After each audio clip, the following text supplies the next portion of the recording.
Why billionaires are spiritual? గొప్ప గొప్ప వ్యక్తులందరూ ఎందుకు దేవుడి దగ్గర ఎక్కువగా ఉంటారు? ఎందుకు వాళ్ళు వాళ్ళ యొక్క లైఫ్లో పీస్నే కోరుకుంటారు, ప్రశాంతతని కోరుకుంటారు?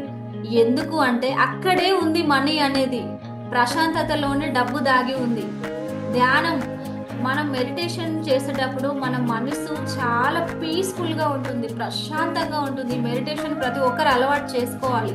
మీ పిల్లలకైతే ఇప్పటి నుండే అలవాటు చేయండి. ప్రతిరోజు వాళ్ళు స్కూల్కి వెళ్ళే ముందు ఒక 10 నిమిషాలు కూర్చోబెట్టండి, ప్రశాంతంగా ఇంట్లో కూర్చోబెట్టి మెడిటేషన్ చేసిన తర్వాత వాళ్ళని స్కూల్కి పంపించండి. ఆ సమయంలో మనం చేసే మెడిటేషన్ ఖచ్చితంగా మన సబ్కాన్షియస్ మైండ్లోకి వెళ్ళి తీరుతుంది.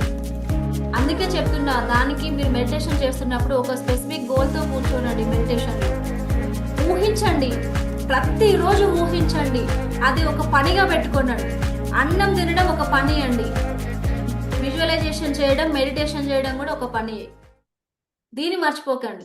ఫుడ్ ఎంత ఇంపార్టెంటో మెడిటేషన్ కూడా అంతే ఇంపార్టెంట్. నేను కొన్ని ఇయర్స్ బ్యాక్ మెడిటేషన్ గురించి తెలుసుకున్నప్పుడు నాకు చెప్పిన ఒక సార్ ఏం చెప్పారంటే, అమ్మా నువ్వు ఫుడ్ ఎలా అయితే తింటున్నావో ఫుడ్ తినడానికి ముందు మెడిటేషన్ చేయి.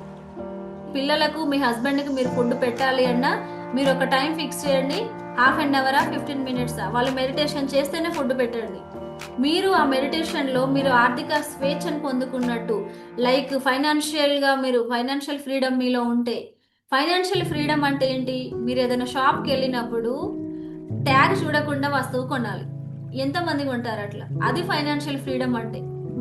ఒక డ్రెస్ మీద 5,000 అని ఉంది, అమ్మో 5,000 అయిపోయి మనం ఇంత చేసింది, ఇంత నేర్చుకున్నది ఎక్కడికో ఎగిరిపోతుంది. అప్పుడు మీరు ఏం చేయాలి? వెంటనే ఫైనాన్షియల్ ఫ్రీడమ్ మనకు ఆల్రెడీ వచ్చినట్టు మెడిటేషన్లో ఉండండి. మీ అకౌంట్లో 1 crore ఉందనుకోండి, 5,000 మీకు ఎంత సింపుల్ అనిపిస్తుంది? 5,000 కదా అని అనుకుంటాం, అవునా కదా? సో అలా ఆర్థిక స్వేచ్ఛను మీరు ఆల్రెడీ పొందుకున్నట్టు విజువలైజ్ చేయండి. మీకు ఎలాంటి డెబ్ట్స్ లేవండి. నేనైతే ఈ పదాన్ని అసలు అనను కూడా అనను, క్యాన్సల్. ఆ పదాన్ని కూడా నేను అనను. వాటిలో నుండి మీరు విముక్తి పొందినట్టు, అందరికి ఆల్రెడీ మనీ ఇచ్చేసినట్టు ఫిక్స్ అయిపోండి.